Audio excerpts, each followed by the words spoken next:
esta enfermedad o personas que de atopia, es decir, personas que tienen una característica de desarrollar reacciones alérgicas cuando son sometidas a tocar alguna sustancia, desencadenan una reacción alérgica. Entre otros factores de esta deshidrosis también está la hiperhidrosis, es decir, el exceso de sudoración. También puede deberse al cambio estacional o a la exposición a químicos o simplemente al estrés. En la epidemiología de la deshidrosis, se afecta principalmente a lo que son jóvenes y adultos de 30 a 50 años. Asimismo, también afecta a mujeres de entre 20 y 50 años y en comparación entre mujeres y hombres, a los varones les afecta más en una proporción de 3 a 1. También puede aparecer esta enfermedad en épocas de lluvia o de exceso de calor. La siguiente, por favor. Entre las características clínicas que presenta la deshidrosis o Ponfolix, se caracteriza por presentar un eritema cutáneo eczemático que va a estar ubicado, como les había hablado, en la superficie tanto palmar como plantar. También se ubica en la región lateral de los dedos, en forma de lo que son unas vesículas con un líquido de característica transparente, como se ve en la imagen. Asimismo, puede presentarse lesiones vesiculares en la superficie palmo-plantar que van a ser de una característica grande y ampollosas. Y la característica que también presentan es el eritema, es decir, se van a ver rojizas. Los síntomas van a ser diferentes. Por ejemplo, pueden haber ataques que suelen durar solamente algunas semanas o otras que van a ser más breves, pero siempre con el tratamiento adecuado. La siguiente, por favor. Pasamos a hablar sobre el diagnóstico diferencial. En el diagnóstico diferencial son 3 enfermedades las que tenemos que tener en cuenta. Primero, la psoriasis palmoplantar. ¿Cuál es la diferencia con la psoriasis palmoplantar? Es la siguiente, un ratito nomás, por favor, le pasamos a la siguiente. Aquí tenemos una imagen de la psoriasis palmoplantar. Esta se va a caracterizar porque presenta placas secas y enrojecidas ubicadas en las palmas de las manos y también de los pies.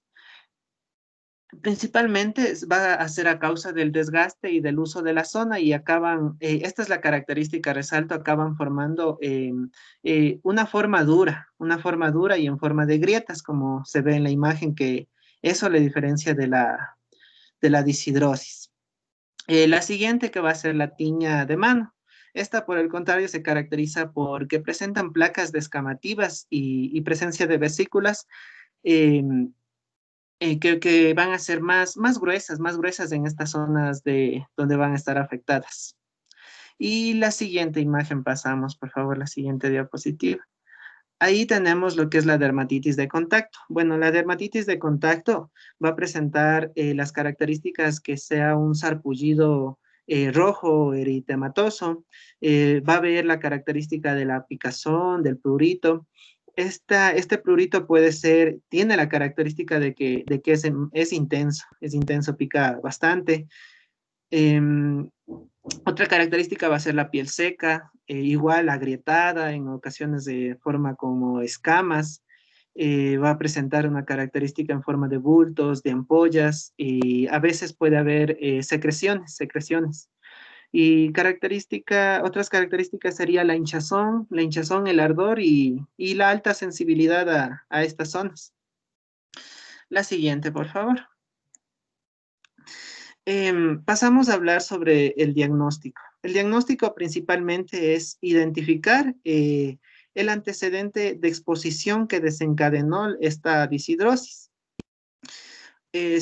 Una vez identificado el antecedente, se pasa a realizar una biopsia en sacabocas, es decir, se toma una muestra de la zona afectada, una muestra pequeñita para posterior análisis. También se le realiza pruebas cutáneas de persistencia o recurrencia de si es que, por ejemplo, le pongo, yo qué sé, una sustancia, yo qué sé, el cloro ya, le ponemos en esa zona y vuelve a desencadenarse la deshidrosis, entonces es el antecedente de exposición. El tratamiento, pasamos a hablar la siguiente, por favor, en el tratamiento. Como habíamos hablado, principalmente identificando la causa, se procede a la eliminación de esta causa o a la disminución, a la exposición a esta causa, por ejemplo. Puede ser que esto lo desencadenó el jabón, algún irritante, por ejemplo, el cloro, el detergente, entre otras. Entonces, vamos a minimizar la exposición al agua, al jabón, a estos irritantes. También se le va a recomendar el empleo de guantes de látex sobre guantes de algodón.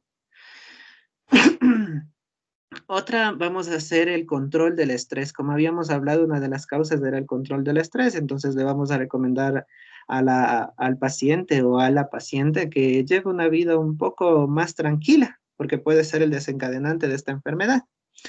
Es importante también la utilización de fomentos con agua destilada o purificada para estas zonas. También puede lavarse o frotarse con agua de avena en las zonas afectadas. Y principalmente el tratamiento farmacológico van a ser los glucocorticoides de baja potencia. O si no, se le divide también en las lesiones. Si es que la enfermedad es leve, se le recomienda lo que es la triamcinolona, la betametasona, el dipropionato, o si es que la enfermedad es grave, se le recomienda el clobetasol, que se aplique 2 a 5 veces. La siguiente, por favor. Entonces, en la siguiente imagen solo se presentan unas fotos de lo que es la deshidrosis. Y ahí sí pasamos a la siguiente diapositiva, por favor. Entonces, nos tocaría hablar sobre el eczema seborreico. Ya. En sí, el eczema seborreico va a ser una enfermedad Es lo mismo, inflamatoria. no se vayan a olvidar, eczema o dermatitis es lo mismo. Es verdad, doctora, muchas gracias. Es verdad, el eczema seborreico es lo mismo que decir una dermatitis seborreica. Ujú. Entonces, esta enfermedad va a ser de una característica inflamatoria, descamativa, que va a afectar a lo que es el cuero cabelludo. Va a afectar también a la cara, principalmente cuero cabelludo, cara y en ocasiones algunas otras zonas corporales. Se caracteriza por ser un eczema con una intensidad variable. Puede ser que afecte demasiado o afecte poco en diferentes zonas. ¿En dónde afecta más? En donde se localiza mayor concentración o actividad de las glándulas sebáceas, es decir, las áreas más seborreicas, principalmente. Pasamos de la siguiente diapositiva, por favor. Entonces, aquí nos corresponde hablar sobre la etiología. En sí, la causa es desconocida, pero su génesis nos recomienda que existen o se acepta la participación de ciertos factores, como por ejemplo los infecciosos. Por ejemplo, aquí no, es afectado por el dermatofito Pityrosporum ovale, ¿ya? Que va a estar afectando estas zonas. Otra de las causas van a ser factores neurológicos, es decir, va a haber mayor prevalencia de desencadenar el eczema seborreico en personas que presentan trastornos neurológicos. Otra causa van a ser factores inmunológicos, porque se ha visto que existe una elevada incidencia en personas inmunodeprimidas, por ejemplo, las que presentan VIH. Otros factores van a ser psicológicos, como habíamos hablado en anteriores diapositivas, aparece con más frecuencia en personas que están sometidas a estrés o a depresión. Y otros factores van a ser la exposición a la luz ultravioleta o a los cambios climáticos que también habíamos hablado al inicio de la exposición. La siguiente diapositiva, por favor. Nos corresponde hablar sobre la clínica. Para eso o le he dividido en el diagnóstico tanto de una forma infantil como en la forma del adulto. Ujú. Entonces, en la forma infantil se presenta en los primeros meses de vida. Estas lesiones consisten en placas eritematosas gruesas que van a ser aisladas o que confluyen ligeramente y su adherencia va a ser una adherencia media, es decir, el pegado a esa zona no va a ser tan duro así. Presentan bordes definidos, Estos bordes definidos también se presentan con una descamación amarillenta de aspecto grasiento. La forma más precoz de aparición es la conocida costra láctea. La costra láctea que se va a desarrollar entre la primera o segunda semana de vida y esta se manifiesta como una placa descamativa con escamas grasientas y igual de característica adherente media. Presenta un color amarillento y bajo este color amarillento o bajo esta formación se aprecia un eritema más o menos como vivo, más o menos así. La siguiente, por favor. Eh, Pasamos a hablar también que mm, la siguiente, ya, muchas gracias. Entonces, en ocasiones las lesiones van a tomar una forma más extensa, es decir, se va a expandirse a una mayor proporción y va a haber un compromiso de lo que es la frente, un compromiso de lo que es los pliegues nasogenianos, los pliegues, los retroauriculares, la nuca, la porción central de la espalda y la región sacra. Aquí se van a formar lesiones de tipo eritrodérmico y cuando se forma eso, toman el nombre de una enfermedad que se conoce como la enfermedad de Leiner. Esta cursa con una eritrodermia descamativa, conocida como seborreiforme. Entonces, esto afecta al retraso en el crecimiento. Hay otros síntomas como los vómitos, diarrea. Y las complicaciones más habituales en del eczema seborreico en los infantes va a ser que puede desencadenar un eczema seborreico de tipo infeccioso, en especial por la sobreinfección por la cándida o por algunas otras bacterias. La siguiente diapositiva, por favor. Pasamos a hablar en la clínica del adulto. Entonces, los síntomas en el adulto se desarrollan de modo gradual. La dermatitis va a aparecer solo en presencia de una descamación difusa seca, va a ser grasienta y especialmente va a estar en el cuero cabelludo. Entonces, esta descamación difusa, seca, grasienta se conoce como la caspa. Y por ende, cuando hay caspa, va a haber prurito. Entonces, el prurito en los adultos va a ser de una gravedad variable, es decir, puede picar poco, puede picar mucho. Entonces, esas son más o menos las características. En las formas más graves de esta enfermedad, se van a observar lo que son pápulas descamativas de color amarillo rojizos a lo largo de todo lo que es la línea del cuero cabelludo. También se va a observar por detrás de las orejas, en los conductos auditivos externos, se observa a nivel de las cejas, en los surcos nasogenianos, a nivel preesternal, interescapular, y también se afecta en los pliegues nasolabiales.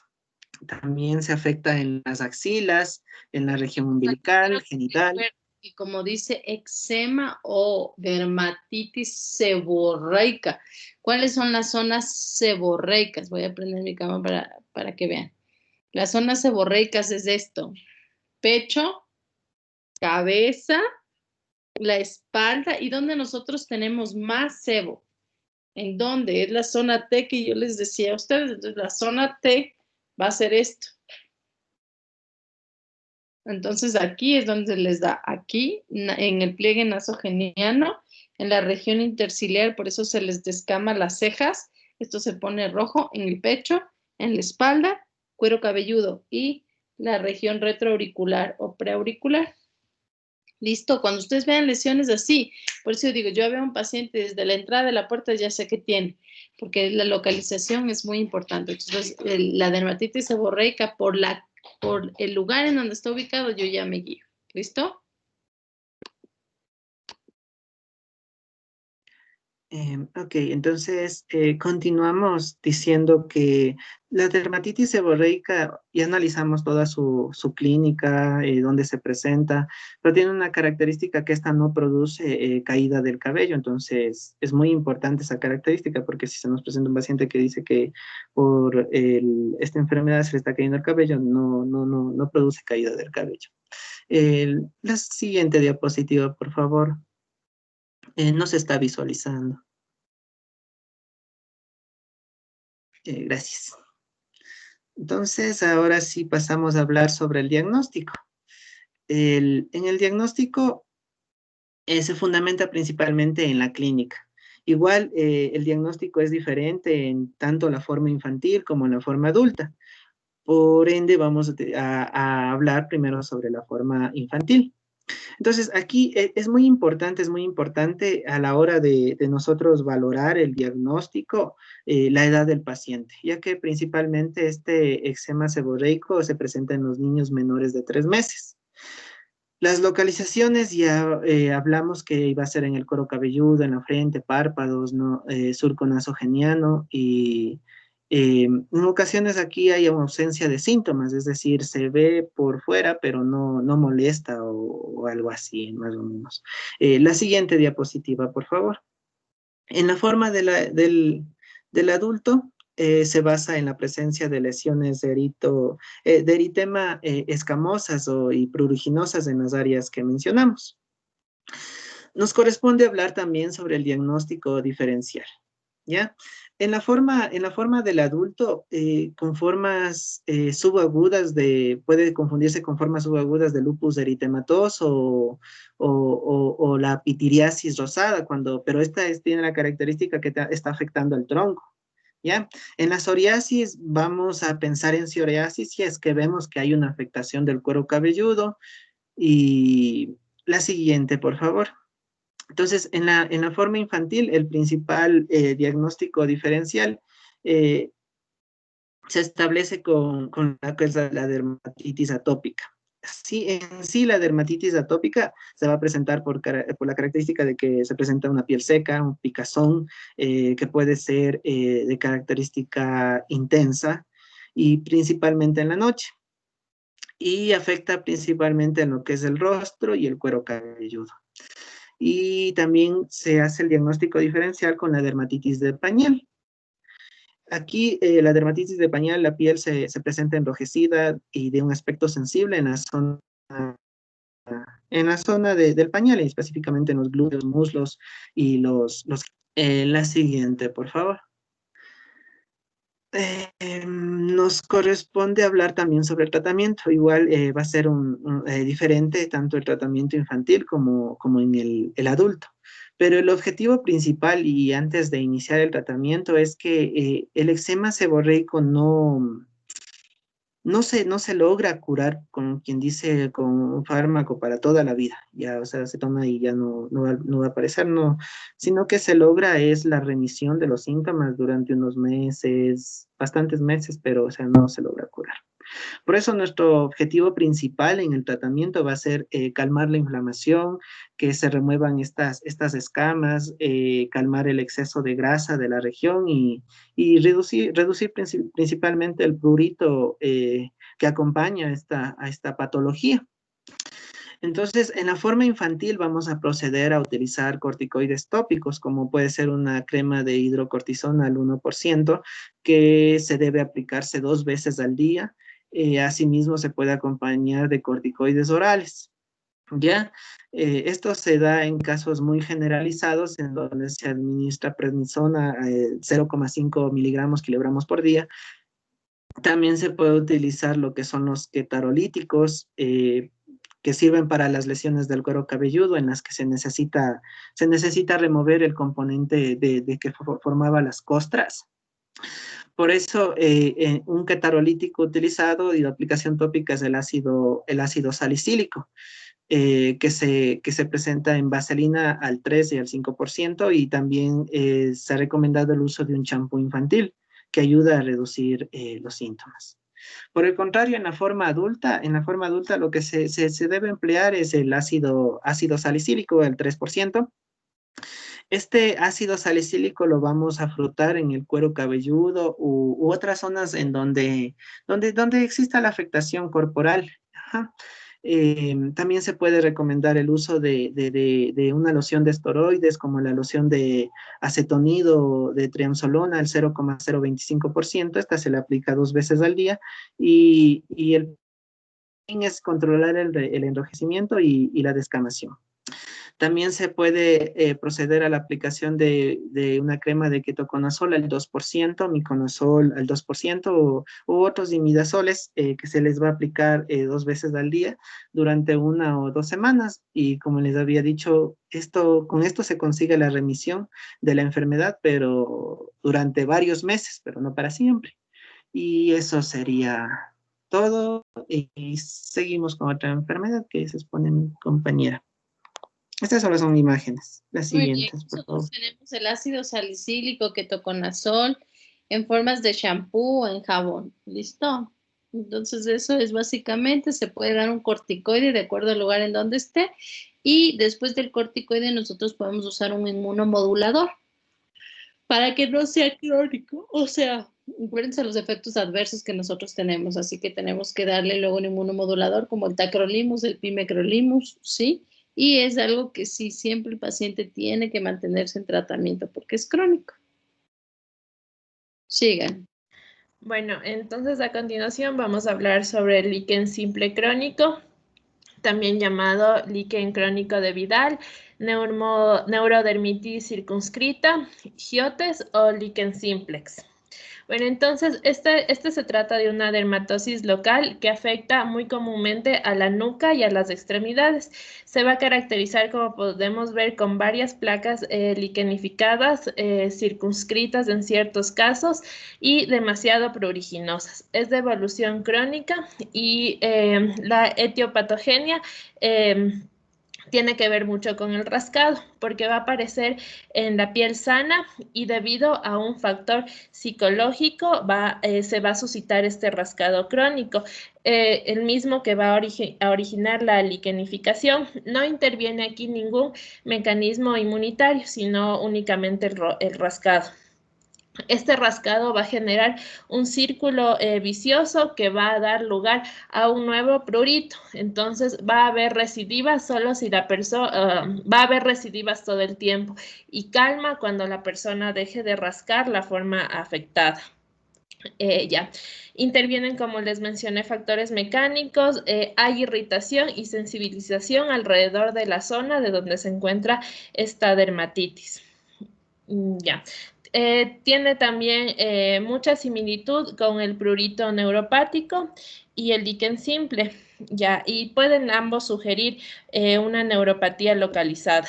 También se asocia, tiene una asociación psicológica y emocional, entonces va a ser muy común encontrarlos en personas conformistas, en personas dependientes, con depresión o con trastornos disociativos. Es más común en las mujeres, ya que suelen presentar cuadros depresivos un poco más severos. En personas, es común también en personas pesimistas, inseguras y sumisas. Entonces, el cuadro clínico se va a presentar, como ya les mencioné, se va a presentar en la nuca y en las extremidades. Cuando se presenta en la nuca, se le llama líquen nucae. Ya, también se puede presentar en la cara anterolateral de las piernas y este puede llegar incluso hasta el escroto, la vulva, el ano u otras zonas genitales. También se ha descrito en la frente y en las muñecas. Puede haber o no puede haber pigmentación. Hay pigmentación cuando existe una fotosensibilización, es decir, cuando las lesiones se encuentran expuestas al sol. Ya, suelen estar constituidas por una o varias placas, van a mostrar eritemas, se pueden formar también escamas, las cuales se van a presentar bien delimitadas. Su evolución es crónica, como ya lo mencioné. Ya, la localización, específicamente la localización en genitales, va a condicionar las personas que presentan la afectación aquí. Son personas que presentan ansiedad, trastornos obsesivos compulsivos y como consecuencia de este prurito intenso hay una alteración del sueño y disfunción sexual. Ya, en muy pocas ocasiones puede presentar un aspecto verrugoso, por lo que no se le no se le podría confundir con las verrugas provocadas por HPV. Ya, se suele complicar mucho con la dermatitis por contacto de tipo irritativo. También cuando se presenta a nivel de la nuca, puede presentarse alopecia. Eh, ya, también cuando se hace un estudio histopatológico se puede ver que hay una hiperkeratosis. También suele haber un infiltrado de linfocitos e histocitos y la dermis papilar muestra el engrosamiento con fibras de colágeno y estas se suelen disponer de manera vertical. El diagnóstico diferencial se puede hacer con tiña del cuerpo, dermatitis por contacto, líquen amieloide, prurigo nodular y líquen plano hipertrófico, pero a diferencia de todas estas, este va a estar influenciado por, por el estado emocional de la persona. Y es mucho más común en adultos que en niños. Primero, se debe evitar la exposición a la luz solar, se debe incluir cuidados a la piel y como esto tiene que ver con el lado psicológico, entonces es importante el apoyo emocional para que cese el prurito. Ya también pomadas con vaselina y óxido de zinc. También se recomienda linimento oleocalcario y puede requerirse un glucocorticoide tópico. Y esto depende de cada paciente. Oleocalcario? ¿Perdón? ¿Cuál es el alimento oleocalcario? Decía que... ¿Y yo estoy mal o sin es con Z? En el libro de Arenas dice 5. Dice 5 con C, Doc. Búscalo en la Real Academia de Español.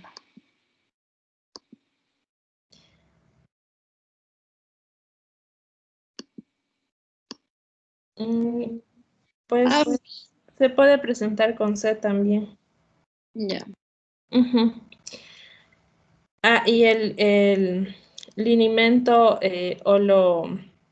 oleocalcario dice, o sea, que es es ideal para las quemaduras, para las irritaciones, ya que forma como una película protectora, o sea, ya que tiene una contextura como grasosa, se podría decir,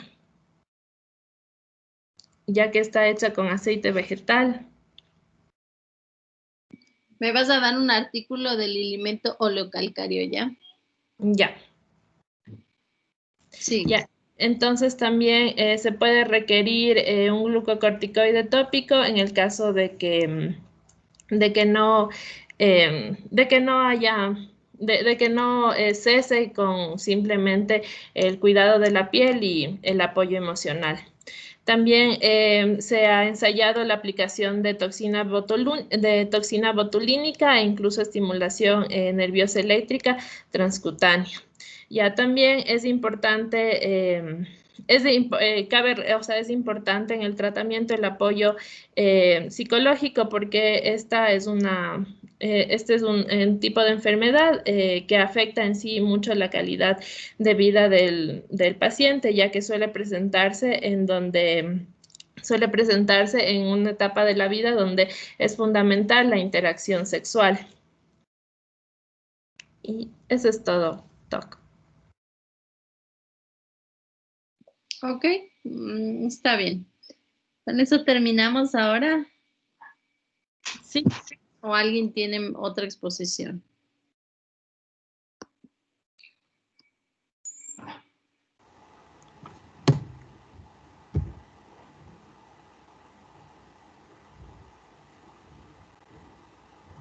Ya, chicos, entonces quedamos así. Nos vemos el día miércoles, por favor, ¿ya?